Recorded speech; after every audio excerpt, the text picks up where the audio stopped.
నమస్తే, నేను మీ మాధురి. ఈరోజు మనతో పాటు ఉన్నారు మాడుగుల శివప్రసాద్ గురుగారు. నమస్తే గురుగారు. ఆశీర్వచనం తల్లి. గురుగారు, ప్రతి ఇంట్లో పిల్లల చదువు అనేది ఒక పెద్ద సమస్య. అంటే వాళ్ళని కూర్చోపెట్టాలి, చదివించాలి అనే దానికి తల్లులు చాలా ఇబ్బంది పడుతూ ఉంటారు. వాళ్ళని ట్యూషన్కి పంపించటము, లేదంటే వాళ్ళకి సమయం కేటాయించటము, ఇన్ని చేస్తున్నప్పటికి కూడా వాళ్ళకి ఫలితాలు వచ్చేటప్పటికీ చాలా తక్కువ ఫలితాలు వస్తూ ఉంటాయి కొంతమంది పిల్లల్లో. ఇలాంటి పిల్లల్ని చదివించటం, అలాగే వాళ్ళని ప్రయోజకులు చేయటం ఎలా? శ్రీ మహాగణాధిపతయే నమః. ఐం మహాసరస్వత్యే నమః. శ్రీ లలితాంబికాదేవియే నమః.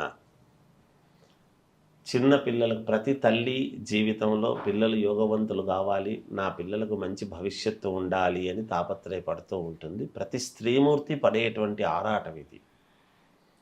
ఇంకా కొంత పెద్ద వయసు వచ్చినా, ఇంత వయసు వచ్చినా వీడు స్కూలుకు వెళ్ళడం లేదే, సరిగ్గా చదువుకొని రావటం లేదే, మేమేమో ఫీజులు కడుతున్నాము అని భార్యాభర్తలు ఇద్దరూ కూడా ఆందోళనలో ఉంటారు. ఇది చిన్నతనం నుంచి నేను చెప్పేటువంటిది ఇప్పుడు అలవాటు చేసుకున్నా, చిన్నతనం నుంచి అలవాటు చేసినా, ఏ వయసులో చేసినా పరమ పుణ్యప్రదం. ఎందుకు ఈ మాట అంటున్నానంటే, వాగ్దేవి యొక్క అనుగ్రహము పరిపూర్ణముగా ఉండాలి.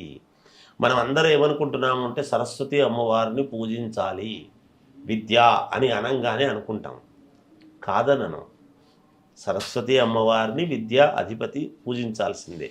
కానీ మనకు వాక్కు అనేటువంటిది కావాలి అని మనం అనుకున్నప్పుడు, మన గరళం, మన కంఠం ఏదైతే ఇది అద్భుతముగా మనకు మేలు చెయ్యాలి అని గనక మనం అనుకుంటే, పరమేశ్వరుడికి మనము చేసుకోవాల్సినటువంటి ఒక ఇది ఉంటుంది. ఏమిటి, ఏం చేస్తున్నాము అంటే, చాలామంది మనము కార్తీక మాసము వస్తేనో లేదో అనుకూలముగా ఉంటేనో చూసి పరమేశ్వరుడికి మనము పాలు, పెరుగు, తేనె, నెయ్యి, చక్కెర, పంచామృతాలతోనూ అన్నిటితోనూ అభిషేకం చేసుకుంటూ ఉంటారు. చెరుకు రసంతో చేస్తారు, విభూతితో చేస్తారు, గంధము, పళ్ళరసాలు అన్నిటితోనూ చేస్తుంటారు, కొబ్బరి బోండంతో చేస్తారు, చెరుకు రసం మామూలుగా. అయితే ఇక్కడ మన బిల్వదళాలు కూడా తీసుకువెళ్తూ ఉంటారు. అవును. మీకు ఒక్క మాట చెప్తాను చూడండి, ప్రతి తల్లి పాటించాల్సినటువంటి నియమం నేను చెప్తున్నానమ్మా. పిల్లలు అత్యద్భుతముగా రేపు పొద్దున కలెక్టర్ కావచ్చు, లేదా ఇంకా పై స్థాయిల్లో ఉండొచ్చు. వాళ్లకు వాక్శుద్ధి పెరగటము, మంచి భాషా జ్ఞానము రావటము, సమయానికి గుర్తు ఉండటము. చదివింది సమయానికి గుర్తుండాలి. అవును. అంటే పుస్తకములో ఉండేటువంటి విషయాన్ని మనము చదివినప్పుడు మన మస్తకములో పెట్టుకోవాలి, మన బుర్రలో ఉండాలి. సమయానికి టక్కుమనేది గుర్తు రావాలి. అక్కడికి వెళ్ళంగానే ఓహో దీనికి ఇది కదా అని అలా గుర్తున్న, నిజానికి జ్ఞాపక శక్తి పెంపొందింపజేయడం అనేటువంటిది ఎక్కడా ఉండదు, పెరగదు. ఉన్న జ్ఞాపక శక్తిని నిరంతరము వాడుకుంటూ ఉంటే, ఒక యంత్రము మనం రోజు ఎలక్ట్రానిక్ ఐటమ్స్ను రోజు వాడుతూ ఉండేటువంటి విధానం ఉంటే ఉంటుంది, వాడకుండా పెడితే ఏమవుతుంది, పాడైపోతుంది. అలాగే మన బుర్రను నిరంతరము కూడా మనము చదువు అనేది దేని మీద పెడుతున్నాము అంటే, విపరీతమైనటువంటి చదువులు పెట్టడం కాకుండా చూడంగానే అర్థం చేసుకోగలిగినటువంటి సామర్థ్యం, ఆ చెప్పింది గుర్తుండడం, మళ్ళీ అడిగినప్పుడు వెంటనే చెప్పగలిగినటువంటి విధానం రావటం. ఇది గుర్తుండాలి అంటే చేయాల్సినటువంటిది ఏమిటో తెలుసునా? మనకు అతి సునాయాసముగా ₹1 ఖర్చు లేనిది వాళ్ళ కోసం ఎక్కడెక్కడనో అవి చేయండి ఇవి చేయండి, ఆ మందులు తెచ్చి ఈ మందులు తెచ్చి వాడుతూ ఉంటారు. అలా కాదు. ప్రతి స్త్రీమూర్తి కూడా చేయాల్సింది ఏమి అంటే, కనీసం అంటే రోజుకు ఒక బిల్వదళము ఆవు పంచితములో అలా అద్ది పిల్లవాడికి తినిపిస్తున్నారు అంటే, ఆ తర్వాత చూడండి అమ్మా, నేను చెబుతున్నాను, ధైర్యంగా చెప్తున్నాను, ఖచ్చితంగా నా నంబర్ ఇవ్వండి అందరికీ కూడా. కొంతకాలానికి వాడిలో ఉండేటువంటి ఒక ఇది ఎంత పరిపూర్ణమైనటువంటి జ్ఞానవంతుడవుతాడో తెలుస్తుంది. బిల్వదళాన్ని తినిపించటం అదేం తప్పు కాదు. మనం తులసి తింటున్నాం, ఆవు పంచితం తులసి, ఉత్త తులసి తీసుకొని తినవచ్చును, తులసి చెట్టును. మనకు మన మేధా సంపత్తిని పెంపొందింపజేసేటువంటివి. ఆలోచన జ్ఞానాన్ని పెంపొందింపజేస్తాయి, ఆధ్యాత్మికం వైపు నడిపిస్తాయి. ఇవన్నీ కూడా క్రమశిక్షణ నేర్పిస్తాయి.